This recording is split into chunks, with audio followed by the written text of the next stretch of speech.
বহুল প্রতীক্ষার পর রাভি তেজ অভিনীত ভার্তা মায়া সাউলাকি অগ্নিপথে মুভিটি চলে এসেছে। তো আমিও চলে আসলাম এটার এক্সপ্লেইন নিয়ে। তোমাদের জন্য এত কষ্ট করে নতুন নতুন সিনেমার গল্প নিয়ে আসি, তাহলে তো একটা লাইক আমি আশা করতেই পারি।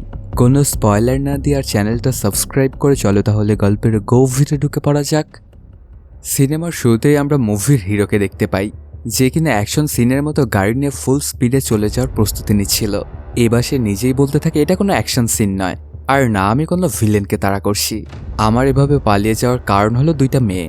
ওরা দুজনে আমাকে এত প্রশ্ন করেছে যে আমি কনফিউজড হয়ে গিয়েছি আর পালিয়ে যেতে বাধ্য হচ্ছি। এটা ছাড়া আর আমার অন্য কোনো অপশন খোলা নেই। ওর নাম রাম সত্যনারায়ণ। রাম হায়দ্রাবাদের বিশাল আঙ্গুর বাগানের মালিক। এই আঙ্গুরগুলো বিভিন্নভাবে প্রসেস করার পরে তৈরি হয় ড্রিঙ্কস, যেটাকে আসলে ওয়াইন বলা হয়। সত্য একটা সুন্দর প্রসেসড ওয়াইন তৈরি করে যার নাম আলারকলি। কিন্তু সেই ওয়াইন বড় কোম্পানি থেকে রিজেক্ট হয়ে যায়। কেন রিজেক্ট হয় সেটা জানার জন্য সত্য তার পিয়ে নীলাকে নিয়ে ইন্ডিয়া থেকে স্পেনে চলে আসে। এখানে সে এসেছিল সরাসরি কোম্পানির এমডি মনসা শেট্টির সাথে দেখা করার জন্য। প্রথম দিন এসেই দেখতে পায় সি বিচে মনসা একদম বিকিনি পরে ঘুরে বেড়াচ্ছিল। এমন একটা মেয়েকে বিকিনি পরে দেখে যে কেউ বিমোহিত হয়ে যাবে। সত্যও এর ব্যতিক্রম নয়। সত্যর ভেতর থেকে দুষ্ট আত্মা বের হয়ে মনসার আশেপাশে গিটার বাজাচ্ছিল। কিছুক্ষণ পরে ওই দুষ্ট আত্মাটা এসে সত্যর পাশে দাঁড়ায় আর এই সুযোগটা ওকে কাজে লাগাতে বলে। কিন্তু সত্য এখানে কাজে এসেছে আর এটাই ওর আসল কাজ। তবে দুষ্ট আত্মা ওকে বিভিন্ন ফুসিং দিয়ে যাচ্ছিল। কিছুক্ষণের মধ্যেই সেখানে তার পিয়ে নীল চলে আসে আর বলতে থাকে, ম্যাডামের চোখ কিন্তু সুন্দর স্যার, আপনিও নিশ্চয়ই চোখটা দেখেছেন। আসলে সে তার বসকে টিজ করার জন্য এগুলো বলছিল। এরই মধ্যে সেখানে কিছু গুন্ডা টাইপের ওই দেশি লোক মনুষাকে বিরক্ত করতে শুরু করে, ইপটিজিং করতে থাকে। তখন সত্যর সেক্রেটারি বলে, স্যার এটাই তো সুযোগ, আপনি এই গুন্ডাদেরকে মেরে মনসা ম্যামকে ইমপ্রেস করতে পারেন। সত্য রেডি হয় যদিও, কিন্তু তখন এক স্বাস্থ্যবান বাইকের মতো লোক হুঙ্কার দিয়ে পড়ে আর সবগুলোকে মেরে একদম শুইয়ে দিতে থাকে। এগুলো দেখে তো সত্য আর নীলা দুজনেই অবাক, এ আবার কোত্থেকে আসলো। সবাইকে পিটিয়ে চিৎপটাং করে লোকটা বলে, ম্যাডামের গায়ে হাত দিতে হলে আগে আমাকে মোকাবেলা করতে হবে। আমি ম্যাডামের রক্ষাকারী। ম্যাডাম যদি মেঘ হয়ে থাকে তাহলে আমি বজ্রপাত, আর ম্যাডাম যদি সমুদ্র হয় তাহলে আমি হলাম চোরাবালি। ম্যাডামের ক্ষতি করার আগে সামনাসামনি হতে হবে আমার। এই লোকটা হচ্ছে মনসার পিয়ে বিন্দা। এরপর বিন্দা সম্পর্কে ডিটেলস বের করলে লীলা সত্যকে সবকিছু বলে। বিন্দা হচ্ছে মনসার পিয়ে, কিন্তু সবসময় ওর পাশে ছায়ার মতোই থাকে। সে এতটাই পাগল যে সোশ্যাল মিডিয়া থেকে শুরু করে আধার কার্ড পর্যন্ত সব জায়গায় তোর ম্যাডামের সাথে ওঠা ছবিগুলো দেয়। এক প্রকার অন্ধভক্ত যাকে বলা যায়। একবার জন্মদিনে বিন্দা তো একবার দেবীর মতো পূজা করে আরতি করছিল মনসাকে। এমনকি নিজের মাথায় বাড়ি দিয়ে নারকেল ভেঙে আরতি করেছিল। যদিও পরে তার মাথা ফেটে রক্ত বের হয়েছিল আর সে অজ্ঞান হয়ে গিয়েছিল। সত্যর কাছে এই লোকটা পুরোই পাগল মনে হয়। এত অন্ধভক্ত আবার কেউ হয় নাকি? এগুলো একদমই অতিরিক্ত। তখন লীলা বলতে থাকে, স্যার এবার আপনি একটু পাশে তাকান, একদম লাইভ টেলিকাস্টে দেখতে পাবেন। তখন দেখা যায় ফুটপাথ দিয়ে মনসা মোবাইল স্ক্রোল করতে করতে যাচ্ছিল আর ওর পিছনেই বিন্দা ফোনে কথা বলছিল। হঠাৎ দেখা আরেকটু পরে একটা কলার খোসা মনসার পায়ের কাছে পড়বে। তো বিন্দা দূর থেকে ও ম্যাডাম বলে একদম মনসার পায়ের নিচে এসে খোসার উপর হাত রাখে। আর মনসা যখন না দেখেই সেখান দিয়ে যায় তখন ওর পায়ের হিলটা একদম হাতের মধ্যে গেঁথে যায় ওর। বিন্দা তখন বলে, ম্যাডাম আপনার কিছু হয়ে গেলে আমার কি হবে, আমাদের কোম্পানির কি হবে? মনসা তখন হাসতে হাসতে বলে, আরে ওটা আমি দেখছি, তোমার চিন্তা করতে হবে না। এরপর বিন্দা ব্যথা হাত নিয়ে বলে, তাহলে ম্যাম আপনি যান, মিটিংয়ের দেরি হয়ে যাচ্ছে। মানে বিন্দা হচ্ছে এক প্রকার চলন্ত কার্টুন, একদম বিশ্বস্ত প্রাণীর মতো মনসার সঙ্গে আছে। কিন্তু এত গায়ে পড়া স্বভাব কি আদৌ ভালো? এরপর লীলা বলতে থাকে, আমার সাথে বিন্দার দেখা হয়েছে। সত্য তখন জিজ্ঞেস করে, কোথায়? লীলা বলে, বাথরুমে। তারপর সেই দৃশ্যটাই দেখানো হয়। বাথরুমে 1 নাম্বার কাজ সারতে গিয়ে ওদের দুজনের দেখা হয়েছিল। তখন লীলা বিন্দাকে আনারকলি ওয়াইন নিয়ে প্রশ্ন করতে থাকে। বিন্দা জানে সেটা অনেক ভালো ছিল। এটা শুনে লীলা বলে, তাহলে হয়তো বা ভুলে আমাদেরটা রিজেক্ট হয়ে গেছে। বিন্দা বলতে থাকে, রিজেক্ট হয়ে গেছে মানে সেটা রিজেক্টই, এখন যেভাবে হোক ওটা মুখ্য বিষয় নয়। বাদ হয়ে গেছে মানে পুরোপুরি বাদ। ওই ওয়াইনটা যেন ওই টয়লেটেও আমি না দেখি। এর পরপরই ওরা দুজনে একটা প্ল্যান করে বসে। এই ওয়াইনটা ওদের নিজেদের নামে না অন্য কারো নামে প্রেজেন্ট করতে চায় ওদের সামনে। এরপর লীলা চলে আসে একটা রেস্টুরেন্টে। সেখানে কি একটা খাবারের আইটেম তার একদমই পছন্দ হয় না। এইটা নিয়ে সে অনেক চিৎকার চেঁচামেচি করতে থাকে। হোটেল ওয়েটার তখন শেফ এবং ম্যানেজারকে ডেকে পাঠায়। এই রেস্টুরেন্টেই তখন বসেছিল মনসা। লীলা তো এখানে বিশাল বড় মাপের একটা গ্যাঞ্জাম বাঁধায়। খাবারের কোয়ালিটি নাকি অনেক বাজে। সত্য এসে তাকে শান্ত করতে চেষ্টা করে, কিন্তু শান্ত সে তো হবে না। তার পরপরই লীলা তার মোবাইল ফোনটা বের করে ভিডিও করার চেষ্টা করে। তার পরপরই সত্য তাকে থামা এবং নিজে গিয়ে খাবারটা টেস্ট করে। ওর কাছে এটা একদমই খারাপ লাগে না। ওদের দুজনের এসব কাণ্ড দেখে অনেক বিরক্ত হচ্ছিল মনীষা। কিছুক্ষণের মধ্যেই সত্য বলে খাবার তো ঠিকই আছে। তখন লীলা ভাবে সত্য হয়তো তাকে পটানোর চেষ্টা করছে। এরপর সত্য সেখানে মনীষাকে পায় আর তাকে টেস্ট করতে বলে। সেও টেস্ট করে খাবারটা ভালোই বলে। এইবার তো সত্য খুব ভালো একটা সুযোগ পেয়ে যায় ওর সাথে কথা বলার। এই সুযোগ একটু ভাব জমিয়ে নেওয়া যাক। তখন সত্য গিয়ে লীলাকে বলে, তুমি তোমার এসব আউলফল কাজ বাদ রাখবা যতক্ষণ না আমি মনুষ্যের সাথে আমাদের ডিলটা ফাইনাল করতে পারি। এরপর ওরা দুজনেই দূরে গিয়ে দাঁড়ায়। ঠিক সেই সময় সেখানে চলে আসে বিন্দা আর মনুষ্যের বডিগার্ডদেরকে মারতে শুরু করে আর বলে, বসে বসে খাওয়ার বেতন নাও। তোমাদের সামনে বাইরের লোকেরা ম্যাডামকে অন্য খাবার দিয়ে যায়। তোমরা কি করছিলে ততক্ষণ? যদি ওই খাবারে কিছু মেশানো থাকে আর ম্যাডামের যদি ক্ষতি হয়ে যায় তাহলে কি করতে তোমরা? সত্য আর লীলা কিছুতেই বুঝতে পারে না যে ওর হঠাৎ এমন আজব আচরণ করার কি কারণ। মনীষা তখন ওকে বলে, সামান্য খাবার নিয়ে এত কিছু করার কোনো প্রয়োজন নেই। কিন্তু বিন্দা তারপরে মনীষাকে বলতে থাকে, আপনার যদি কিছু হয়ে যেত তাহলে কি হতো? আপনাকে কেউ এসে কিছু দিল সেটা আপনি খেয়ে নিলেন, এটা তো একদমই ঠিক নয়। মনীষা তখন তাকে বারবার বোঝাতে থাকে যে এটা সিম্পল, তুমি এগুলো নিয়ে একদম চিন্তা করো না। এই ব্যাপারটাতে বিন্দার অভিমান আরও বেড়ে যায় আর বলে, আপনি নিজেই যদি ডিসিশন নেবেন তাহলে আমাকে আর লাগবে কেন? আমি কালই রিজাইন করে দরখাস্তটা জমা দেব। আসলে বিন্দা এখানে মেয়ে মানুষের মতো অভিমান করছিল আর মনীষা ওর অভিমানটা ভাঙানোর চেষ্টা করছিল। সে কেন যদি সবকিছুই করতে রাজি বিন্দার অভিমানটা ভাঙানোর জন্য। এই ব্যাপারগুলো দেখে সত্য লীলাকে বলতে থাকে, বিয়ে তো এমনই হওয়া উচিত। এটা আবার ভালোভাবে নেয় না লীলা। সেদিন সন্ধ্যাবেলাতেই শপিং মলে লীলা তার বসের সাথে ইমোশনাল কথা বলতে থাকে। সত্য জিজ্ঞেস করে, লীলার হঠাৎ আবার কি হলো, সে এমন আচরণ কেন করছে? কিন্তু লীলা তো বিন্দার মতো করছিল। আরও বলে, আপনার এক কথা আমি ইন্ডিয়া থেকে স্পিনে চলে আসলাম আর আপনি আমাকে মূল্যই দেন না। ঠিক আছে, আমাকে ফায়ার করে দিন। এরপর লীলা রেলিং ধরে দাঁড়ায় আর তখনই সে একটা মেয়ের কোমরে বিন্দার মতো দেখতে কারো একজনের ট্যাটু দেখতে পায়। এই ব্যাপারটা সে আবার সত্যকে ডেকে দেখায়। তারপর নিচে গিয়ে বিদেশি মেয়েটার সাথে কথা বলে ইংরেজিতে আর তার কোমর দেখাতে বলে একটা থাপ্পড়ও খায়। তারপর ওকে বুঝিয়ে বলে যে কোমরের ট্যাটুটা যে কার এটা সে জানতে চায়। মেয়েটা বলে, এটা বিল্লাম, আমার বয়ফ্রেন্ডের। লীলা বারবার ছুঁয়ে দেখতে যায় কিন্তু মেয়েটা বলে, ছোঁয়ার চেষ্টা করবেন না, আমার সবকিছু ওর নামে একদম লিখে দেওয়া। লীলা তখন জিজ্ঞেস করে, কত দামে লিখেছো তুমি? মেয়েটা বলতে থাকে, সারা জীবনের জন্য 1 বিলিয়ন ইউরো। এত টাকার কথা শোনার জন্য একদম হা হয়ে যায় লীলা। তখন সত্যকে দেখে বলতে থাকে, শোনো লীলা, কিছু জিনিস আসলেই অনেক দামি হয়। তার পরপরই মেয়েটা সেখান থেকে চলে যায় কারণ তার বয়ফ্রেন্ড নাকি এখানে আসবে। সত্য আর লীলা ওর পিছিয়ে পিছিয়ে যায় আর একটা লঞ্চের জন্য অপেক্ষা করতে থাকে। দেখা যায় বিন্দাই আসলে বেললাম। সে রকস্টার সেজে গাড়ি থেকে নামে আর শুধু তার গার্লফ্রেন্ড না, আরও অনেক বিদেশি মেয়েও তার ফ্রেন্ড। বিন্দার উপরে বিল্লা এবার তার গার্লফ্রেন্ডকে দামি গাড়ির চাবি দিয়ে বলে, এটা তোমার জন্য আমার ভালোবাসা। সত্য লীলা অপেক্ষা করছিল এই বিল্লাল আসলে কার হয়ে কাজ করে সেটা বের করার জন্য। আর দেখা যায় মনুষ্যের প্রতিদ্বন্দ্বী কোম্পানি গ্যান্নাম বায়ার্সের লিডারের সাথে সে কাজ করছে। লীলা তো ধরেই ফেলে, এ তো পেছন থেকে ছুরি মারছে মনুষ্যকে। সামনে খুবই ভালো আর পেছনে হলো বিষ। একেই বলে অতিভক্তি চোরের লক্ষণ। এখানে বেল্লামকে গ্যান্নাম বসের সাথে কথা বলতে শোনা যায়। বেল্লাম বড় আর ভালো কোয়ালিটির ওয়াইন রিজেক্ট করে গ্যান্নাম বসের ওয়াইন সিলেক্ট করেছে যাতে এদের বিজনেসটা বাড়ে। বস তখন জিজ্ঞেস করে, মানুষের সন্দেহ হয়নি তো? তখন বেল্লাম হাসতে হাসতে বলতে থাকে, ভেড়া কিন্তু সবচেয়ে বেশি বিশ্বাস করে মাংস বিক্রেতাকেই, আর ভুলে যায় একদিন সে নিজেও শিকার হবে। লীলা এবার ভাবতে থাকে, তাহলে আমাদের প্ল্যান রিজেক্ট হওয়ার পিছনে বেল্লামের চিটিংটাই ছিল। তখন সত্য বলতে থাকে, আগেই বেল্লামের হাত থেকে মনসাকে সরিয়ে আনতে হবে। এরপর আমরা একটা বার দেখতে পাই। সেখানে মনস এবং মীরা একটা ওয়াইন নিয়ে কথা বলছিল, ওদের নতুন যেটা ওরা লঞ্চ করবে। এত টেস্টিং বেটা টেস্টিং করার পরেও মার্কেটিং স্ট্র্যাটেজি মেনে চলেও এই বোরাম প্রজেক্টটা কেন যে ফেল করছে তারা একদমই বুঝতে পারছে না। পাশেই দেখা যায় সত্য আর লীলা এই ওয়াইনটা নিয়ে শুনিয়ে শুনে কথা বলছিল ওদেরকে। বোরাম তারা অর্ডার করেছিল কারণ এটার নাম ছিল সুন্দর। লীলা প্রথমে টেস্ট করে কিন্তু তার পছন্দ হয় না। এরপর সত্য তার কথা শুনে টেস্ট করতে চায়, তারও এটা পছন্দ হয় না। তারপর দুজনে মিলে এটা নিয়ে বাজে মন্তব্য করতে থাকে। এগুলো শুনে মনস আর মীরা ওর কাছে চলে আসে।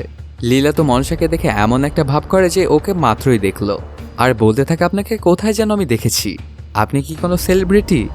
মনসা ওকে বলতে থাকে, দুপুরে রেস্টুরেন্টে দেখা হয়েছিল। সত্য আস্তে করে বলে, অ্যাওয়ার্ড না পাওয়া পর্যন্ত মনে হয় তুমি অভিনয় ছাড়বে না। লীলা বলতে থাকে, আজকাল অ্যাওয়ার্ড কে দেয় স্যার? এরপর সত্য লীলাকে চলে যেতে বলে আর বাকিটা সে নিজেই দেখে নেবে। মনসা এরপর সত্যকে তার পরিচয় আর নাম জিজ্ঞেস করে, এই ওয়াইনের সমস্যাটা কি তাও জিজ্ঞেস করে। সত্য তখন ওয়াইন তৈরির একটা পারফেক্ট প্রসেসিং বলে, এটার থেকে একটু এদিক ওদিক হয়ে গেলে ওয়াইনটা নষ্ট হয়ে যায়।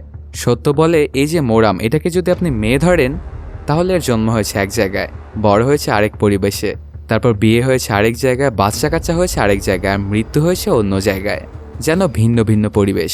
এরকম করার জন্য এর কোয়ালিটি একদম পড়ে গেছে। আমি জানি না এটা কে কিভাবে অ্যাপ্রুভ করলো। আমি তাকে ধরে নিয়ে একটু শিক্ষা দিতে চাই। মনসা বলে আমি অ্যাপ্রুভ করেছি। সত্য লজ্জাপাল নাটক করার বলে আপনি কিভাবে ভুল করলেন?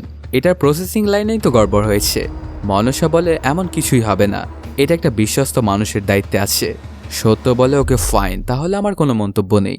এমন আরও প্রোডাক্ট করেন আর লস খান।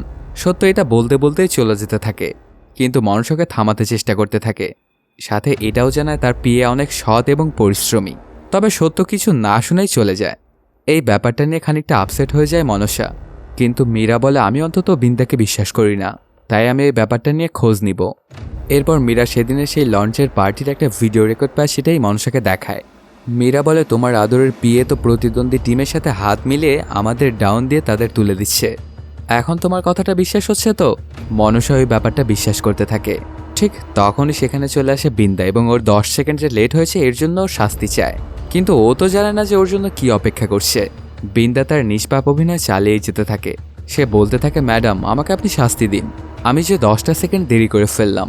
তারপর নতুন একটা প্রোডাক্ট লঞ্চ করার ব্যাপারে বলতে থাকে। তখন মীরা বলতে থাকে আমরা এমনি এটাকে লঞ্চ করব। তখন বিন্দা ওর উপর রেগে যায় আর বলে তুমি কেন কথা বলছো? বড় কাপড় চোপড় পরতে পারো না, এগুলো তুমি কি পরে আছো? তোমার শালীনতা কোথায়? তখন মনসাকে বলতে থাকে আচ্ছা কেউ যদি আমাকে চিট করে তাহলে ওরকে কি করা উচিত? কথাটা শুনে বিন্দা তো আরো ভালো অভিনয় করতে থাকে, যেন প্রলয় হয়ে যাচ্ছে একদম। এরপর বলে আমি থাকতে কে আপনার সাথে চিট করবে? মনসার রাগে বলে সেটাই তো, এতদিন একটা সত্য কথা বলেছ বেল্লাম। বেল্লা তখন ভালো করে খেয়াল করে দেখে তার সেদিনের ভিডিওটা বিগ স্ক্রিনে দেখানো হচ্ছে। বিন্দা তার অভিনয় চালু রাখার পাগলের মতো হাসতে হাসতে টেবিলে গড়াগড়ি খায়। তারপর মীরাকে বলে ফেক এআই ভিডিও দিয়ে আমাকে আর ম্যাডামকে আলাদা করতে চাও তুমি? মনীষা বলে এটা না হয় বুঝলাম ফেক, আর এআই কি ব্যাংক অ্যাকাউন্টে টাকাও ট্রান্সফার করে? মনীষার মাথার চুল ধরার একটা পিস্তল বের করে। বিন্দা তখন অনেক মন খারাপ করে ওকে বলতে থাকে আপনি আমাকে সন্দেহ করেন ম্যাডাম, আমি আর এই অফিসে থাকবই না। ওর এই কথাটা শুনে আরও বেশি রাগান্বিত হয়ে যায়, মনসার গুলি করতে শুরু করে। কিন্তু একটা গুলিও লাগে না। মীরা ওকে কেন জানি আটকানোর চেষ্টা করে, কিন্তু সে বলে নিশানা ঠিক করতে না পারলে কোনোদিনও বন্দুকে গুলি করবেন না।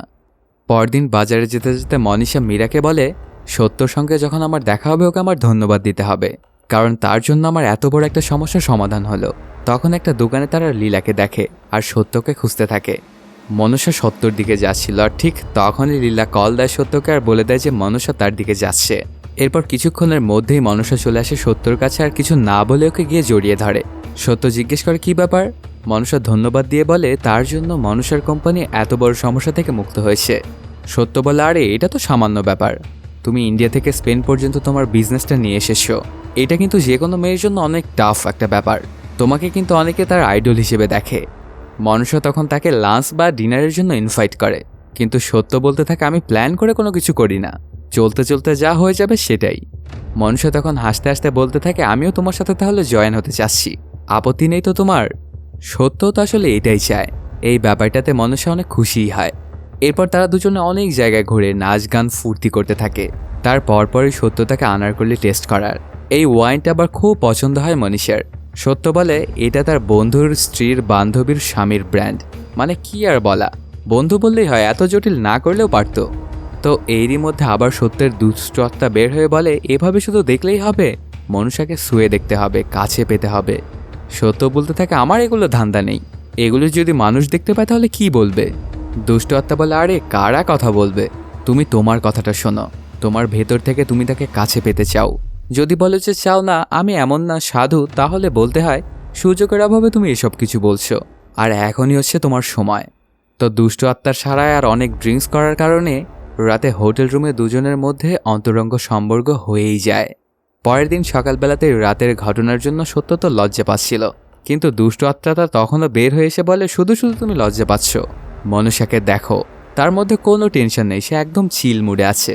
আর তুমি কিসের টেনশন করছো? তুমি তো জোর করনি, যা হয়েছে সেটা মিউচুয়াল ইন্টারেস্টের জন্যই হয়েছে, তো একদম ভাবাভাবি বাদ দিয়ে দাও। এর পরপরই সত্য চলে যায় মানুষের সাথে কথা বলার জন্য। গতকাল রাতের ঘটনার জন্য সরি বলতে যায়, তবে তার আগেই মনসা বলে তোমার সাথে সুন্দর একটা সময় কাটালাম, আমার আগের 2টা রিলেশন খুব বাজেভাবে ব্রেকআপ হয়েছিল, এমন না যে ফিজিক্যাল কারণে তোমার সাথে ভালো লেগেছে, তবে মানসিক একটা রিল্যাক্সেশন ছিল, অনেক সুন্দর সময় কাটিয়েছি, এটাকে স্পেশাল স্মৃতি মনে করে রেখে দাও। আর ওটা তো আমাদের দুজনের মিউচুয়াল ইন্টারেস্টেই হয়েছে, তো এগুলো নিয়ে তুমি একদম টেনশন করো না। আরও অনেক কথা বলার পরে মানুষে জিজ্ঞেস করে তুমি কি বলতে এসেছিলে। সত্য জানা কিছু না, তবে এই স্পেশাল স্মৃতিটা আমাদের নিজেদের কাছে ভালো করে রাখতে হবে, এটাই বলতে এসেছিলাম। এরপর ওরা দুজন দুজনকে জড়িয়েও ধরে।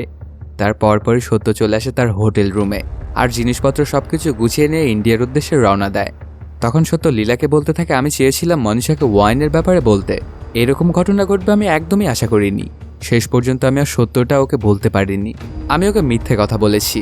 আর এখন যদি সত্যটা বলি তাহলে ও ভাববে যে আমি ওর সাথে চিটিং করেছি, ওর মন খারাপ হয়ে যাবে। ওর খুশিটা আমি কোনোভাবেই নষ্ট করতে পারি না। লীলা বলে, আমরা পুরুষ জাতি, আমরা নিজেদের পজিটিভ দিক ভাবি আর সেভাবেই ফেভার করে নেওয়ার চেষ্টা করি। আমরা আমাদের মতো করে একটা ব্যবস্থা করে নিই। তবে চিন্তা করার বিষয় হচ্ছে হায়দ্রাবাদে বসা বালামণি, তাকে আপনি কিভাবে বোঝাবেন আপনি সেটা ভাবুন। তিনি তো আমাদের মতো ওপেন মাইন্ডেড না। আপনি যা করেছেন এরপর তার সামনে মুখ দেখাবেন কি করে? সে যদি ধরে ফেলে আপনি তো একদম শেষ। সত্য এবার আসলেই ঘাবড়ে যায়। এর পরপরই আমরা দেখতে পাই বালামণিকে। এ আর অন্য কেউ নয়, রাম সত্যনারায়ণের স্ত্রী বালামণি। আসলে সত্য বিবাহিত হয়েও আরেকটা মেয়ের সঙ্গে স্পেনে গিয়ে ওই খারাপ কাজগুলো করেছে, যদিও সে মনে মনে এর জন্য গিলটি ফিল করছিল। এর পরপরে ওরা দুজনেই চলে আসে হায়দ্রাবাদে। কিছুক্ষণের মধ্যেই চলে আসে বাড়িতে আর বালামণিকে গিয়ে বলে, আমি তোমাকে অনেক মিস করেছি। সত্যকে তার স্ত্রী বালামণি রাম বলে ডাকত। বালামণি বলে, আমি কেবল মেইলটা চেক করলাম, তারা তোমার ওয়াইনটা অ্যাপ্রুভ করেছে। তোমাদের স্পেনের কাজটা কেমন গেল? লীলা বলতে থাকে, কাজটা একদম কাজের মতোই হয়ে গেছে। তবে রাম তাকে ইশারায় চুপ করতে বলে। এর পরপরের রাম ফ্রেশ হওয়ার অজুহাতে সেখান থেকে চলে যাচ্ছিল, কিন্তু বালামণি ওকে ডেকে বলে, তোমার এই জ্যাকেট কোথা থেকে আসলো? রামের তখন মনে পড়েছে এটা তোকে মনসা কিনে দিয়েছিল, আর বলতে থাকে এটা এমনি পছন্দ হয়েছিল তাই কিনে নিয়েছি। বালামণি বলে, আমি 2টা জ্যাকেট তোমার ব্যাগে দিয়ে দিয়েছিলাম, তারপরেও তোমার জ্যাকেট কিনতে হলো? লীলা তখন বলে, একটা জ্যাকেটই তো, বাদ দেন না। কিন্তু বালামণি কেন জানি তাকে ঝাড়ি দিয়ে চুপ করে আর বলতে থাকে, বিয়ের আগে থেকে আমি রামের সব জামা প্যান্ট কিনে দেই, এটা নিয়ে আমি খুবই গর্ব করি। তবে তোমার নিজেরই তো এখন কেনার অভ্যাস হয়ে যাচ্ছে, এটা বলে অভিমান করতে থাকে। তখন রাম জানা এরপর থেকে আর এমনটা কখনোই হবে না। বালামণি তো জ্যাকেট খুলে নিয়ে তাদের ড্রাইভারকে দিয়ে দেয় যে তাদের শাড়িটা গিফট নিয়ে এসেছে ওর জন্য। রাম আর কী করবে, কিছুই তোর করার নেই এবং কিছু বলারও নেই। পরদিন রামের শালা সুদর্শন তাকে ফোন করে বলে তার বউ নীরা তাকে নাকি মারছে, তাকে যেন বাঁচায়। এদিকে নীরা বাথরুমের দরজা ভেঙে ফেলার উপক্রম। তার স্বামী সুদর্শন মানে সুধা বাথরুমে লুকিয়েছিল। নীরা বারবার তাকে বের হতে বলছিল কিন্তু সে বের হচ্ছিল না। নীরা বলতে থাকে, ভালোই ভালোই বের হ, না হলে কিন্তু তোর খবর আছে। সুধা তখন বলতে থাকে, তুমি কিভাবে আসবে, দরজা তো আমি লক করে রেখেছি। এরপর কিছুক্ষণ চুপচাপ থাকার পরে নীরা ড্রিল মেশিন এনে দরজা ফুটা করতে শুরু করে। এই ব্যাপারটা দেখে অনেক ভয় পেয়ে যায় সুধা এবং চিৎকার করতে থাকে।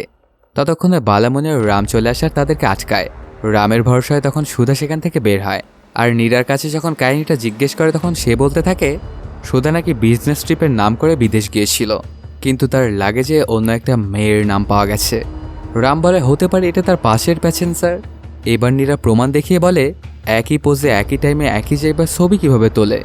সুধা বলতে থাকে, আরে সে তো আসলে ইউটিউব সেলিব্রিটি, আমি শুধুমাত্র তার লাইট ধরে হেল্প করেছিলাম। নীরা তখন রেগে গিয়ে বলতে থাকে, লাইট ধরিয়ে তুমি হেল্প করেছো নাকি লাইট বন্ধ করে অন্য কিছু? এটা বলেই ওর দিকে তেড়ে যেতে থাকে, কিন্তু রাম আর বালামণি ওকে আটকায়।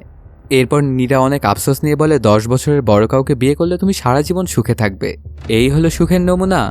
তখন সুধা বলতে থাকে, তুমি এমনভাবে সন্দেহ করছো যেন আর কেউ আর বিদেশ যায় না। এই যে রাম তো স্পেনে গিয়েছিল, কই আমার বোন তো বলছে না যে এই জ্যাকেট কার, এই ফোন কার। আমার বোন তো রামকে এগুলো নিয়ে কোনো প্রশ্নই করেনি। এইবার তো রাম পড়ে যায় মহাবিপদে। আর অনেক রাগান্বিত হয়ে সুধাকে সাইডে নিয়ে গিয়ে কয়েকটা থাপ্পড় মারে আর বলে, নিজের সমস্যার মধ্যে আমাকে কেন তুই টেনে আনছিস? শোন, বউ হচ্ছে ঘরের হোম মিনিস্টার, ডিসিশন মেকার, খাদ্যের যোগানদাতা, ক্ষমার দেবী, প্রেমের অধীশ্বরী।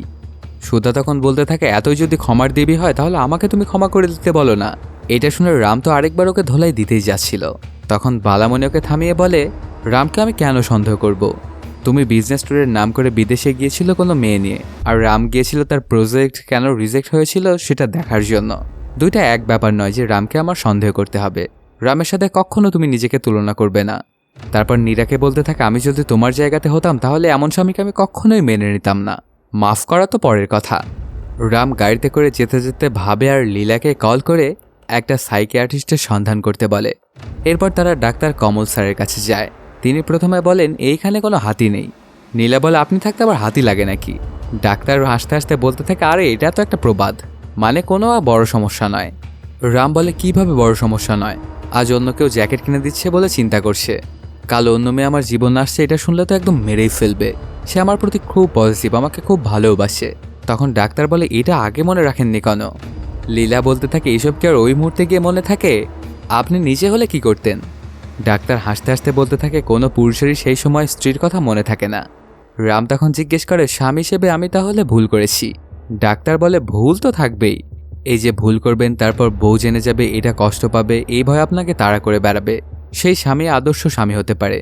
তখন রাম জিজ্ঞেস করে আচ্ছা তাহলে মনসার ব্যাপারে আমি কি করব? ডাক্তার বলতে থাকে সে হাওয়ার মতো এসেছিল এবং হাওয়ার মতোই চলে গেছে। সে তো আপনাকে বিয়ে করতে বলছে না, তাহলে সমস্যা কোথায়? ওকে ভুলে গেলেই তো পারেন। এখন আপনি স্ত্রীর দিকে মন দিন। কখনো আপনার স্ত্রীকে গোপন জীবনের পাসওয়ার্ড দিবেন না, যেন সে আপনার গোপন কথা টের পেয়ে যায়। নিজের লাইফটা এনজয় করতে শিখুন। সেখান থেকে বেরিয়ে বাড়ি ফিরেই বউকে জড়িয়ে ধরে রাম আর বলে তোমাকে অনেক মিস করছিলাম। তারপরে দুজনের মধ্যে শুরু হয়ে যায় রোমান্টিক প্রেম। এর পরের দৃশ্যে ফিরে আসে রামের বাড়িতে। ড্রয়িং রুমে আসতে একটা বাচ্চা ছেলে আহ্লাদি গলায় আঙ্কেল ডেকে পথ আটকায়। রাম বলে তুই কে?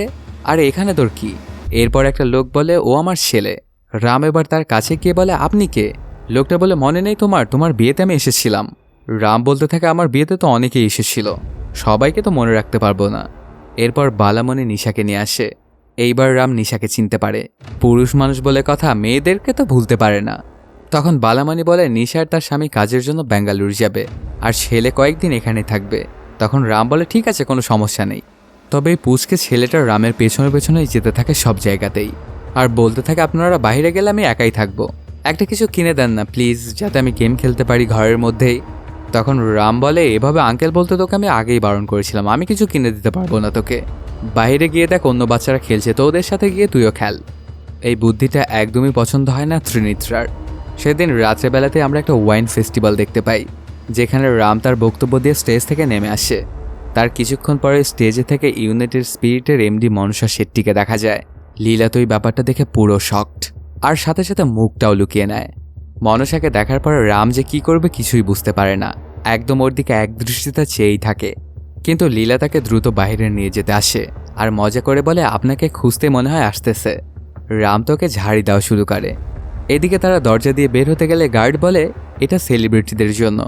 এরপর তারা দুজনে অন্য দরজা দিয়ে বের হতে যায়, কিন্তু দেখতে পায় সেটাও লকড। রাম বলে তুমি আমাকে কতক্ষণ এভাবে ঘোরাবে? ওরা দুজনে তখন কথাবার্তা বলছিল, ঠিক তখনই ওরা খেয়াল করে দেখতে পায় ওদের পেছন থেকেই ডাক দেয় মনসা। প্রথমে তো না চেনার অভিনয় করে আর পরে মনে করে হ্যাঁ মনসা, কি অবস্থা। দেখা যায় লীলা তার অভিনয়টা আবারও শুরু করে। মনসা তখন জানে আমি জানি যে তুমি হায়দ্রাবাদে থাকো, তবে যে তোমার সাথে আমার এত তাড়াতাড়ি দেখা হয়ে যাবে এটা আমি বুঝতে পারিনি। মনসাকে ওরা দুজনে জিজ্ঞেস করে যে এখানে তুমি কি মনে করে এসেছো? তখন সে জানে আমি ওয়াইন ফেস্টে এসেছি। সাথে সত্যকে জিজ্ঞেস করে তোমরা এখানে কি করে এসেছো? ওরা জানে যে ক্লায়েন্ট মিটিংয়ের জন্য। আসলে সত্য নাকি একটা ট্রাভেল এজেন্সিতে জব করে। মনসা জানায় সে 2 সপ্তাহ হায়দ্রাবাদে আছে, দেখা হবে, আড্ডা হবে, সব কিছু হবে। এর পরপরই মনসা সত্যের ফোনটা নিয়ে তার ফোনের নাম্বারটা তুলে একটা মিস কল দিয়ে রাখে ওকে পরে টেক্সট করার জন্য। মনসা যখন সেখান থেকে চলে যায় তখন লীলা ওকে বলতে থাকে স্যার এই সিমটা এখনই ফেলে দিন, নাহলে কিন্তু পরে আপনাকে ঝামেলায় পড়তে হবে। তবে সত্য তো পড়ে যায় ভীষণ টেনশানে। রাতের বেলাতে দেখা যায় ওদের দুজনের মধ্যে মেসেজে অনেক কথাবার্তা হয়। পরের দিন সকালবেলাতে মনীষা সত্যকে কল দেয় আর জিজ্ঞেস করে তুমি থাকার পরেও কেন আমার কাছে হায়দ্রাবাদ এত বোরিং লাগছে? সত্য বলে আমি একদমই বের হই না, অফিস বাসা এসব নিয়ে আমাকে থাকতে হয়। মনীষা জিজ্ঞেস করে আচ্ছা তোমার বাড়িতে কে কে আছে? সত্য তখন জানে আমার ভাই ভাবি এবং তাদের ছেলে। এখন ভাই ভাবি আছে বেঙ্গালুরুতে আর এখানে আছে আমার ভাতিজা এবং তার খালা। মনীষা তখন ওকে বলে আচ্ছা ঠিক আছে, তাহলে ফ্রি টাইমে কথা হবে। এর পরপরই সত্য আবারও চলে আসে ডাক্তারের কাছে। আপনি বললেন হাতি নেই, কিন্তু হাতি তো এখন ঘরেই চলে এসেছে, হায়দ্রাবাদে এসে এখন বাসায় ঢুকতে চাচ্ছে। ডাক্তার বলে আমাকে দোষ দিলে হবে, আমি কি তাকে টিকিট কেটে দিয়েছিলাম নাকি? সত্য বলতে থাকে আমি এখন কি করব আমাকে আপনি সেটা বলুন। বালামণি খুবই পজিটিভ, আমাকে একদম সে খুন করে ফেলবে। আর মনসাও তো আমাকে খুব ট্রাস্ট করেছে, সে যদি জানতে পারে যে আমি মিথ্যে কথা বলেছি তাহলে সেও অনেক কষ্ট পাবে। ডাক্তার বলে আপনি চান বউ না কাঁদুক আর গার্লফ্রেন্ড কষ্ট না পাক। ডাক্তার আরও বলে মনসা যতদিন এখানে আছে ততদিন তোমাকে একটু লুকিয়ে লুকিয়েই থাকতে হবে। আর মনসা যেহেতু স্পেনের মানুষ তো ওর এত ইমোশন থাকার কথা নয়। লীলা তখন হেসে উঠে বলে একদিনই সামলানোর জন্য জুলুম হয়ে গেছে, তাহলে 2 সপ্তাহ সে কীভাবে সামলাবে? ডাক্তার তখন ওদেরকে অপেক্ষা করতে বলে আর আবারও কল দিয়ে দেখতে বলে। ঠিক তখনই কল চলে আসে। ডাক্তার তখন একটা বুদ্ধি দেয়, লীলাকে ফোনটা তুলে বলতে বলে যে সত্য বিজি আছে। লীলাও ঠিক সেটাই করে। তখন ওর কথাটা বিশ্বাস করে নেয় মনুষা আর বলে যে আচ্ছা সমস্যা নেই, আমাকে অফিসের অ্যাড্রেস দাও, আমি সেখানেই আসতেছি। ফোন রাখার পরে সত্য বলে এত এত প্রোগ্রেসিভ আর্টিফিশিয়াল ইন্টেলিজেন্স আসলো, কিন্তু তুমি উন্নতি করতে পারলে না। আরে বিজি মানে কি অফিসে বলতে হবে? আর এখন অফিস বুঝো, অফিস তো সুদর্শনের অফিস। আর সে সুন্দরী মেয়ে পেলেই তো ফ্লার্ট করতে শুরু করে। ওর কাছে যদি মনসা গিয়ে বলে তাহলে আমার কপালে খুব দুঃখই আছে, তাড়াতাড়ি চলো। এরপর ওরা দুজন সেখান থেকে চলে যায়, এমনকি ডাক্তারের ফিটা দিয়ে দেওয়ার কথাও ভুলে যায়। এদিকে মনসা অফিসে আসে আর এমডির খোঁজ করে। আসলে এই অফিসের এমডি তো ছিল সুদর্শন। ওর কাছে খবরটা যাওয়ার সাথে সাথে বাইরে এসে দেখতে পায় মনসাকে আর ভাবতে থাকে এর সাথে তো ফ্ল্যাট করাই যায়। ঠিক তখনই সেখানে চলে আসে লীলার সত্য। লীলাকে বলে দেয় যে সুদর্শনকে সামলানোর জন্য, আর নিজে যায় মনসার কাছে। সত্যর মনসাকে হেসে কথা বলতে দেখে সন্দেহ হয় সুদর্শনের। এদিকে লীলা এসে বলে কালিয়ে ওদের দেখা হয়েছিল। মনসা জিজ্ঞেস করছিল ট্রাভেল এজেন্সির কথা, তাই আপনার নামটা বলেছিলাম। সুদর্শন হেসে বলতে থাকে আরে এত দয়ালু তোমরা কবে থেকে হলে? এরপর সুদর্শন কায়দা করে কিছু ইনফরমেশন বের করে নেয় লীলার থেকে। এরপর ওরা কথাবার্তা বলে যখন মনসা সেখান থেকে চলে যাবে তখন ওকে একবার জড়িয়ে ধরে। এই ব্যাপারটা দেখে অনেক সন্দিহান হয়ে যায় সুদর্শন। এবার তারা যাবার পরে আবার ফ্ল্যাশব্যাক কল্পনা করে আর ভাবে এদের মধ্যে কালকে দেখা হয়নি, আরও অনেক আগে দেখা হয়েছিল। আর স্পেনে গিয়ে নিশ্চয়ই ওদের মধ্যে কিছু ঘটেছিল। এমনকি সুদর্শন তো ওদের দুজনকে জড়িয়ে ধরে মিস ইউ বলতেও শুনে। এই ব্যাপারটা নিয়েই বালামণির সাথে প্যাচ লাগাতে চায় সত্তর, কারণ সে সবসময় সাধু থাকে আর সবসময় সুদর্শন মার খায়। এর পরপরই সত্য চলে আসে সুদর্শনের রুমে আর টুকটাক কথা বলে ওর সাথে। তখন সুদর্শন বলতে থাকে আমি লীলার থেকে সবকিছু জেনে ফেলেছি তোমাদের সম্পর্কে। সত্য বলে আরে এটা ইচ্ছা করে হয়নি। লীলা যখন সেখানে চলে আসে তখন সত্যকে জিজ্ঞেস করে সুদর্শনকে কেন এগুলো তুমি বলতে গেলে? লীলা বলে কই আমি তো কিছুই বলিনি। মানে সুদর্শন একটা মাইন্ড গেম খেলে সব কিছু জেনে ফেলেছে। এবার এই কথাগুলো নিয়ে বালামণির কাছে সত্যের দুর্নাম করতে যাচ্ছিল সুদর্শন। তখনই সত্য বলে আরে কেরোসিন সুদর্শন তুই সব কিছু ভুলে গেলি। তার পরপরই কাহিনীটা ফ্ল্যাশব্যাকে চলে যায়। এখানে দেখা যায় সুদর্শন গ্রামে মুন্ডি নামের একটা মেয়ের দিকে খারাপ নজর দিত। একদিন এই মুন্নি আর তার বরের মারামারি হয়, আর মুন্নি ঘরে গিয়ে নিজের গায়ে কেরোসিন তেল ঢেলে নিজে নিজেই মারা যেতে চায়। এই সুযোগ দেখে সুদর্শন তাকে উদ্ধার করতে গিয়ে তার সাথে অসভ্যতমি শুরু করে। ওর সাথে জড়াজড়ি করতে গিয়ে সুদর্শনের গায়ে কিছুটা তেল ভরে যায়। তখন মুন্নি একটা দেশলাই জ্বালিয়ে ওকেই পুড়িয়ে দেয়। এই কথাটা যখন মুন্নির স্বামী জানতে পারে তখন তো ওকে লাঠি নিয়ে তাড়া করে। সেদিন সুদর্শন যখন পালাছিল তখন ওকে হেল্প করেছিল সত্য। সেদিন সুদর্শন ওকে প্রমিস করেছিল এরপর সে যদি কোনো ঝামেলা পড়ে তাহলে সে ওকে সাহায্য করবে, আর যদি তাকে হেল্প না করতে চায় তাহলে সত্য যেন তাকে কষে একটা থাপ্পড় মারে। কাহিনীটা প্রেজেন্ট টাইমে চলে আসে। সত্য কষে একটা থাপ্পড় মেরে দেয় সুদর্শনকে, আর ব্যাপারটা ওকে মনে করিয়ে দেয়। সুদর্শন বলতে থাকে আমার সব কিছু মনে আছে, আমি কাউকে কিচ্ছু বলবো না, উল্টো তোমাকে আমি মনুষ্যর ব্যাপারে সাহায্য করব। এরপর মনুষ্য একদিন তাকে শপিংয়ের জন্য ডাকে। সত্যবার লীলা আর সুদর্শনকে গাড়িতে নিয়ে যায়। যেতে যেতে লীলা বলে একটা জ্যাকেট নিয়ে এত কিছু করলে, এখন যদি সে শুনে যে তুমি অন্য মেয়ে নিয়ে শপিংয়ে গেছো তাহলে তো একদম তোমাকে মেরেই ফেলবে। এরপর লীলা সুদর্শনকে নিচে রেখে সত্য শপিং মলে যায়। মনুষ্যের সাথে শপিং করতে শুরু করে।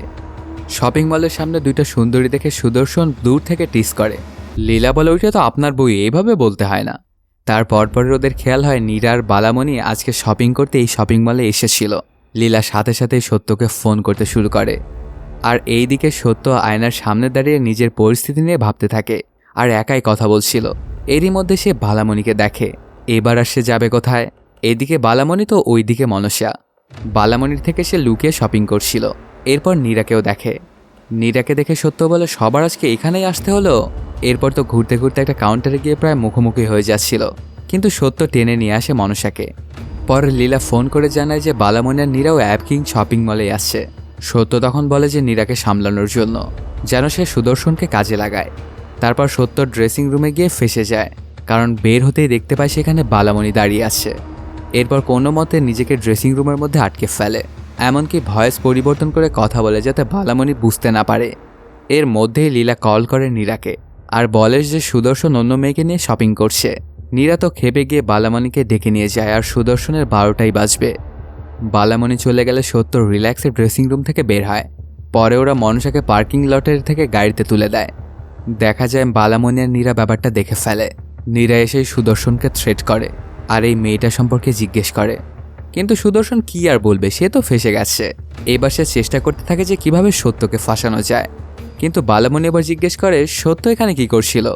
এভাবে কথা কাটাকাটির এক পর্যায়ে পিচ্চিটা চলে আসে আর আঙ্কেল ডেকে বাঁচিয়ে নেয় সত্যকে।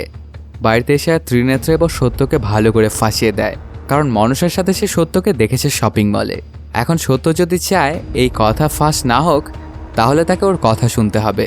সত্য এখন তো পড়ে যায় উভয় সংকটে। পরদিন মনসাকে আবার কল দিয়ে বলে একটা সারপ্রাইজ আছে তোমার জন্য। আর কি সারপ্রাইজ যে এটা গেস করতে বলে, কিন্তু সত্য কোনোভাবেই এটা গেস করতে পারে না।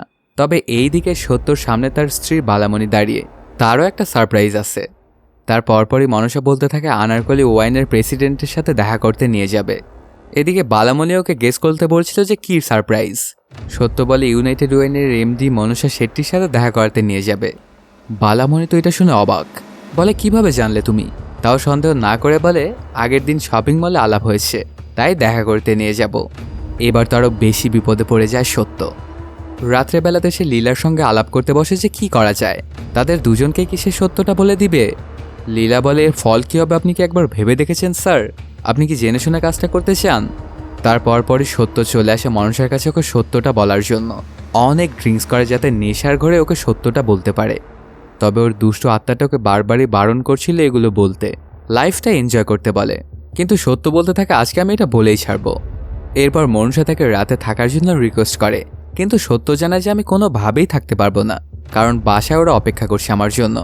প্রথমে তো মনসা বুঝতে পারেনি। তারপর সত্য যখন বলে যে তার স্ত্রী বালামণি ওর জন্য অপেক্ষা করছে, তখন তো শকড হয়ে যায় মনসা। আর অবাক চোখে ওর দিকে তাকিয়ে থেকে বলে তুমি বিবাহিত? আগে তুমি কেন বলনি? সত্য বলতে থাকে আমি তো তোমাকে আগেও বলেছিলাম, হয়তোবা তোমার মনে নেই। এত ইম্পর্টেন্ট কথা তোমাকে আমি কেন বলবো না? এরপর মনসা ভাবতে থাকে যে বালামণির নামটা কোথাও একটা সে শুনেছে, এটা একদম চেনা চেনা লাগছে ওর। সত্য মনে করিয়ে দেয় যে আনারকলি ব্র্যান্ডের ওয়াইন যে বানায় সেই কোম্পানিরই এমডি, যার সাথে দেখা করাতে চাইছিল সে। মনসা বলে তুমি তাহলে এগুলো ইচ্ছা করে করনি, জাস্ট হয়ে গেছে এমন কিছু আর কি, বুঝলাম। এরপর সত্য হাসতে হাসতে জিজ্ঞেস করে তুমি কি ম্যারিড? এই কথাটা শুনে মনসার কি যেন হয়ে যায়। চুল এলোমেলো করে উগ্র হয়ে সত্যকে বাইরে ধাক্কা দিয়ে বের করে দরজা দিয়ে চলে যায়। মনসা এমনটা কেন করলো কিছুই বুঝে উঠতে পারে না সত্য। পরদিন সকালে ত্রিনিটার প্লে স্টেশনের গেমের সাউন্ডে সত্য এক প্রকার বিরক্ত, কিন্তু এর পরেই ঘটে আশ্চর্যজনক একটা ঘটনা। তার ঘরে একই সঙ্গে দুই নারী আবির্ভূত হয়, আর দুজনেই রেগে আছে ওর ওপরে। সেই সাথে তার দুষ্টু আত্মাটা বেরিয়ে আনন্দে নেচে নেচে বেড়াচ্ছে। সত্যর তো জান বেরিয়ে যাওয়ার অবস্থা। প্রথমে তো সত্য অনেক ভয় পেয়ে যায়। ভয়ে ভয়ে সে এবার বালামণির কাছে আসতেছিল। তারপর পরে সুদর্শনকে কল দেয়ার বলে রাকেশ শেট্টি নামের কাউকে নাকি বালামণি পিক আপ করতে বলেছে ওকে, সবাই মিলে এবার ওর খবর করবে। তারপর পরই বালামণির কাছে গিয়ে নিজের সাফাই গাইতে শুরু করে সত্য। তারপর বালামণি বলে মনসাকে নাকি কোনো ছেলে চিট করেছে, তাই সে কাল বারে ড্রিঙ্কস করে পড়েছিল। বালামণির নীরাই তাকে তুলে এনেছিল। এগুলোতে সত্য বুঝতে পারলো যে আসল কেস কি। এরপর খাবার টেবিলে সত্যের সাথে বালামণির পরিচয় করিয়ে দেয় মনসার সাথে। মনসা তো অনেক রাগান্বিত চোখে তাকাচ্ছিল সত্যর দিকে, আর লীলা এসে ভয়ের লাফ দিয়ে উঠে যায়। পরে সত্য তাকে শান্ত হতে বলে। দুজনে এমন একটা ভাব করে যেন ওরা প্রথম দেখছে একে অপরকে। সত্য তো এটাও বলে বসে যে তারা স্পেনে দেখা করতে চেয়েছিল, কিন্তু একদমই সময় পায়নি। এরপর বালামণি বলে মনসা তার ভাইকে কেন বলছে না এগুলো, কিন্তু মনসা এগুলো কিছুতেই বলবে না। কেন বলবে না এটা জানার জন্য একটা ফ্ল্যাশব্যাক দেখানো হয়। মনীষার ভাইয়ের নাম রাকেশ। সে তার নিজের বোনকে নিয়ে অনেক পজিটিভ। কেউ কিছু যদি তাকে বলে তাহলে একদম তাকে খুলি করে ফেলবে। কিছুক্ষণের মধ্যেই রাকেশ চলে আসে ওদের বাড়িতে, আর তার বোনকে সেভ করার জন্য বালামণিকে ধন্যবাদ দেয়, আর জিজ্ঞেস করতে থাকে তোকে কে চিট করেছে। মনুষ্য শুধু সত্যের দিকেই তাকিয়েছিল। রাকেশ তখন ওকে জিজ্ঞেস করে ওর দিকে তুই কেন তাকিয়ে আছিস। সত্য তখন তোতলাভাবে বলতে থাকে ভাইয়া তো জিজ্ঞেস করছে, ওকে উত্তর দাও। মনুষ্য তখন জানে আমি যদি ওর নাম বলি তাহলে তুই ওকে একদম খুন করে ফেলবি। স্বাভাবিকভাবে তুই তো কিছুই করতে পারিস না, তো ওকে বলে কোনো লাভ নেই। এই কথাটা শুনে অনেকটাই ভয় পেয়ে যায় সত্য। তাকে কি মরতে হবে নাকি এই ব্যাপারটার জন্য। এদিকে রাকেশ তার বোনকে অনেক করে রিকোয়েস্ট করতে থাকে ওকে বলার জন্য, এমনকি ওকে কিছুই করবে না এটাও জানায়। তবে তারপরেও শেষ পর্যন্ত মনসা আর ওর নামটা বলে না। এর মধ্যেই দেখা যায় একবার তো সত্য এখানে পাগলের মতো নাচতে শুরু করে দেয়, কিন্তু ওকে ধমক দিয়ে থামায় বালামণি। তার পরপরই সেখান থেকে চলে যায় ওরা সবাই। সেদিন রাতে সত্য নিজে গিয়ে মনসাকে ধন্যবাদ জানায় নাম প্রকাশ না করার জন্য। ওর এই কথাটা সারা জীবন মনে রাখবে সত্য। তখন মনুষা বলে যেহেতু স্পেনে আমার সাথে টাইম কাটিয়ে স্পেশাল সময় পার করেছ, তার মানে আমার সাথে সারা জীবনই পারবে, তাই বালামণিকে ছেড়ে তুমি চলে আসো আমার কাছে। তবে সত্য চায় অন্য অপশন, কিন্তু মনুষ্যকে ধমকাতে থাকে যে অন্য অপশন তোমার কাছে একটাই আছে, আমি আমার ভাইকে বলে দিব আর তোমাকে মরতে হবে। এই কথাটা শুনে অনেকটাই ঘাবড়ে যায় সত্য আর ভাবতে থাকে যে সে কি করবে। তবে মনুষ্যকে ভাবার জন্য কিছুটা সময় দেয়। সেদিনের মতো সেখান থেকে চলে আসে সত্য। পরদিন সকালবেলাতে সত্য আর সেই বাচ্চা ছেলেটা গেম নিয়ে গল্প করছিল।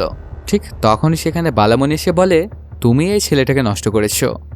এর মধ্যেই দেখা যায় ফোনে মনসার কল আসে। এটা দেখে সত্য তো ঘাবড়ে যায়। আর ত্রিনেত্রা তো রেডি ছিল ফাঁসানোর জন্য, কিন্তু দেখা যায় কলটা এসেছিল বালামণির ফোনে। ফোনটা নিয়েই বালামণি চলে গিয়ে কথা বলতে থাকে মনসার সাথে। মনসা বলে, আগামীকালকে তোমাদের ওয়াইন ফ্যাক্টরিটা আমি দেখতে যাব, পরের দিন আসে দেখার জন্য। আর সেখানে এসে মনসার গিফট করা জ্যাকেটটা যখন ড্রাইভারের গায়ে দেখে তখন অনেক রাগান্বিত হয়ে যায় মনসা। সত্য তো ভাবে যে এবার সে শেষ, কিন্তু তেমন কিছুই হয় না। বালামণির সাথে মনসার খুব ভাব হয়ে গেছে। এটা দেখে তো খুব বাজে অবস্থা হয়ে যায় সত্যের, কিন্তু এই ব্যাপারটা খুবই এনজয় করছিল ত্রিনেত্রা। পরের দিন আবার রাকেশ আর তার বন্ধু রুমের বাইরে সিসিটিভি ফুটেজ দেখার জন্য বালামণি আর সত্যকে ডাকে। আর এইবার সত্য তো ধরা পড়েই যাবে, কারণ সেদিন তো ওই বাড়িতে সে এসেছিল। তাই সিসিটিভি ফুটেজ বানচাল করতে লীলাকে কাজে লাগায়। লীলা খুঁজে খুঁজে কারেন্টের পাওয়ার অফ করার জন্য একটা লোককে গিয়ে ধরে। আসলে সে যাচ্ছিল ওই সময়টায় বাথরুমে। তাকে নিয়ে যায় বিদ্যুতের লাইনটা কাটার জন্য। ওরা গিয়ে লাইনটা কাটে, তবে জেনারেটর অটোমেটিকলি অন হয়ে যায়। এখন তো এটাও ওদের অফ করতে হবে, তাই সুদর্শন চলে যায় জেনারেটর অফ করার জন্য। গিয়ে সে তেলের মধ্যে চিনি ঢেলে দেয় আর এতে অফ হয়ে যায় জেনারেটরটা। কিন্তু এখানে তো আরও অনেক লোকজন ছিল, তারা দ্রুতই সেখানে চলে আসে। এদিকে দেখা যায় সত্য এদের মাইন্ড বারবারই অন্যদিকে ঘুরিয়ে দিতে চাচ্ছিল, যেন ওদেরকে সিসিটিভি ফুটেজটা আর দেখতে না হয়। এর মধ্যে তাকেও দেখা যায়, তবে সে উল্টোপাল্টা বুঝিয়ে দেয়। অন্যদিকে দেখা যায় ওই যে লোকটাকে লীলা ধরে নিয়ে গিয়েছিল তাকে এবার হুডি পরিয়ে মনসার রুমের দিকে পাঠায়। আর এই ফুটেজটাই ওরা সবাই মিলে এখন দেখছিল। এই লোকটা আবার মনসার রুমের সামনে গিয়ে বিপদে পড়ে যায়। মনসা তার রুমের সামনে গিয়ে তো ভ্যাবাচাকা খেয়ে যায়। এখানে আবার অন্য একদল লোক সেই লোকটাকে ধরতে আসলে লোকটা তাদেরকে ধোঁকা দিয়ে মনসার রুমে ঢুকে পড়ে। এই রুমটার বাইরে চলে আসে রাকেশ এবং সত্যরা। এবার দুই দলের মধ্যে চরম একটা ফাইট হবে, কিন্তু এই ফাইটটা যে ওরা কেন করছে এটাই আসলে বোঝা যায় না। মারামারি শেষ করার পরে মনসার রুম থেকে বের করা হয় সেই বৃদ্ধ লোকটাকে। রাকেশ ভাবতে থাকে যে এটাই হয়তো ওর চিট করা সেই বয়ফ্রেন্ড, একেই এখন মারতে হবে। সত্য তখন বলতে থাকে একে শেষ করে খেলাটা ফাইনাল করে দিন। কিন্তু যেহেতু এখনও সন্দেহ আছে তাই মনসার কাছে ওকে পাঠানো হয় সত্যটা জানার জন্য। এরপর লোকটা বেরিয়ে আসলে সবাই তাতে ঘিরে ফেলে যে মনসা কী উত্তর দিয়েছে এটা জানার চেষ্টা করে। মনসা নাকি বলেছে যে তার নাম হলো সত্য। এটা শুনে তো রাকেশ সত্যকে টার্গেট করে, কিন্তু সত্যের পুরো নামটা শুনে তাকে আর তেমন একটা সন্দেহ করে না। কিন্তু ট্রাভেল এজেন্সির নাম শুনে এবার সুদর্শনের ওপর নজর পড়ে। সুদর্শনের ঘাড়ে দোষ যাবার আগেই সে বলে তার অফিসে এক সত্য রয়েছে। কিছুক্ষণের মধ্যেই চলে আসে সবাইকে নিয়ে ওর অফিসে, আর সেই সত্যকে ডেকে এনে রাকেশের সামনে ধরিয়ে দেয়। সেই সত্য এসে ওদেরকে দেখে ভাবে যে এরা হয়তো বা ক্লায়েন্ট, তাই ওইভাবেই কথা বলে ওদের সাথে। মনসার যখন নাম ওর সামনে বলা হয় তখন সেই সত্য আবার সিঙ্গাপুরের এক মনসার সম্পর্কে বলতে থাকে। রাকেশ ভাবতে থাকে যে এটাই হয়তোবা তার বোন, তাই সত্যকে চরম মারতে শুরু করে দেয়, যেটা একদমই বলার মতো ছিল না। সত্য নিজেও জানে না যে কেন তাকে এতটা মার হচ্ছে।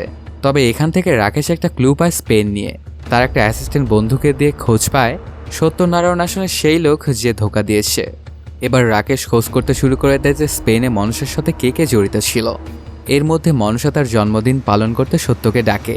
সত্য আসতে চায় না, কিন্তু মনসাকে ভয় দেখায় যে আমি কিন্তু সবাইকে বলে দেব। অবশেষে সেই বারে যেতেই হয় সত্যকে মনসার কথা রাখার জন্য।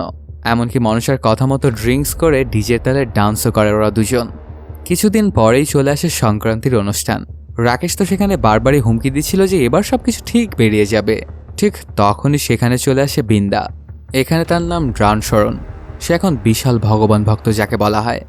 সত্য আর লীলা ওকে দেখে তো একদম ঘাবড়ে যায়। মনসা তাকে দেখে তো খুব বিরক্ত হয়ে যায়। ওকে দেখেই বৃন্দা ইমোশনাল হয়ে উল্টাপাল্টা আচরণ করতে শুরু করে, এমনকি নাচ গানও করতে থাকে সে। এর পরপরে একটা খেলার আয়োজন করা হয়। সেখানে বিভিন্ন ক্লু দিয়ে মুভির নামগুলো বলতে হবে। এই গেমটার অজুহাতে সত্য তো কষে কয়েকটা থাপ্পড় মেরে নেয় বৃন্দাকে, কারণ সিনেমার নামটা ছিল হিট। এবার বৃন্দা আসল সত্যটা ফাঁস করে আর বলে যে লীলা চিট করেছে মনীষাকে। এই কথাটা শুনে সবাই তো অবাক। লীলা ভাবতে থাকে আমি আবার কি করলাম। রাকেশ বলে তুই ভুল বলছিস, অপরাধী তো আসলে সত্য। এই কথাটা শুনে বালামণি অনেক ক্ষেপে যায়, বলতে থাকে যে আমার স্বামী নির্দোষ, আপনি কেন এমন কথা বলছেন। বালামণি এখানে ঝামেলা করে সত্যকে নিয়ে চলে যায়। গাড়িতে যেতে যেতে অনেক কথা বলে দুজনে। এক পর্যায়ে সত্য স্বীকার করে নেয় যে তার আর মনসার মাঝে কিছু একটা হয়েছিল স্পেনে গিয়ে। সে কিভাবে বালামণিকে চিট করেছে সব কাহিনী ওকে বলতে থাকে। এই কথাগুলো শুনে অনেকটাই রেগে যায় বালামণি। এতদিন সে তার স্বামীকে নিয়ে গর্ব করত, আর আজকে সব কিছু শেষ। এইভাবে তিনজন চলে যায় তিন দিকে। সত্য কি করবে কিছুই বুঝে উঠতে পারে না, কিন্তু এর একটা সমাধান তো প্রয়োজন। পরদিন সকালবেলাতেই দুজনকেই ডেকে পাঠায় একটা সমাধান করার জন্য। দুজনের চেহারা না দেখে সত্য ওদের সাথে কথা বলতে থাকে। এত বছর ধরে এত কিছু করেছে বালামণি, কিন্তু কখনো সত্য কোনো প্রশ্ন তোলেনি। ভালো না লাগলেও সেটা মেনে নিয়েছে। আজ ভুল করে ক্ষমা করার পরে সেটা মেনে নিয়ে ক্ষমা করতে পারেনি বালামণি। আর মনসা নিজে আমাকে সিডিউস করে এখন নিজেই আমাকে ধমকি দিচ্ছে। এমন পরিস্থিতিতে যে কোনো পুরুষই হার মানবে। আর আমরা দুজনেই সেদিন অনেক বেশি ড্রাঙ্ক করেছিলাম। আমার এত পজিটিভ দিকের পরেও আমার কথার কোনো মূল্যই নেই তোমাদের দুজনের কাছে। সব ভুল যেহেতু আমার, তাহলে এটাই মনে হয় ভালো। এটা বলেই সত্যর গাড়ি নিয়ে নেমে পড়ে রাস্তায়, আর অনেক স্পিডে টান দেয়। এই দৃশ্যটা সিনেমার শুরুতেই দেখা গিয়েছিল। এখানে খুব বড় মাপের একটা অ্যাক্সিডেন্ট হয়ে যায় সত্যর, আর সে মরণাপন্ন হয়ে যায়। ওর জন্য সবাই অপেক্ষা করছিল। এখানে আসার পর সে ডাক্তারকে বলতে থাকে আমার বেঁচে থেকে কোনো লাভ নেই, আমার মরে যাওয়াই ভালো। তারপরই দেখা যায় মনসার বালামণি দুজনে একসাথে আসে সত্যর কাছে। সত্য দুজনের সঙ্গে ইমোশনাল হয়ে কথা বলে। তাদের দোষ ইঙ্গিত দিয়ে বলে, মনসাকে বলে তুমি তো আমাকে তোমার সাথে স্পেনে যেতে বলেছিলে, না হলে নাকি আমার উপরে পেইন আসবে। আবার ওর বউকেও কিছু কথা বলে। এই ব্যাপার স্যাপার ওরা দুজন আর কিছুই বলে না, সেখান থেকে বেরিয়ে যায়। মনসা এবার বালামণির কাছে ক্ষমা চায় তার আচরণের জন্য। নিজের ভুল বুঝতে পারে আজকে তার জন্যই আসলে এত কিছু ঘটে গেল। অন্যদিকে দেখা যায় সত্যর দুষ্টু আত্মাটা বের হয়ে যায় আর বলতে থাকে, তোর মতো এত ভালো অভিনয় কে পারে? তুই একজন রেসিং চ্যাম্পিয়ন। তুই জানিস যে কিভাবে অ্যাক্সিডেন্ট করলে তুই মরবি না। সেটাই কাজে লাগিয়ে তুই ওদের দুজনকে ইমোশনাল করেছিস। সত্য বলে এটা ছাড়া আর কোনো পথই খোলা ছিল না আমার। আসলে মেয়েদেরকে ইমোশনাল আক্রমণই বেস্ট উপায়। একদম শেষে সত্য বলতে থাকে নিজের মনের মধ্যে থাকা ভালো আত্মার কথা সবসময় শুনতে হয়, আর খারাপ আত্মার কথা শুনবে তো আমার মতো এরকম ঝামেলায় পড়বে। আর এর মাধ্যমেই শেষ হয়ে যায় সিনেমাটি। তো বন্ধুরা, কেমন লাগলো আজকের এই এক্সপ্লেইনটি জানাতে কমেন্ট করো। আর যদি এখনও চ্যানেলটা সাবস্ক্রাইব না করে থাকো তাড়াতাড়ি সাবস্ক্রাইব করে নাও। দেখা হচ্ছে নতুন কোনো ভিডিওতে। Till then, সায়োনারা।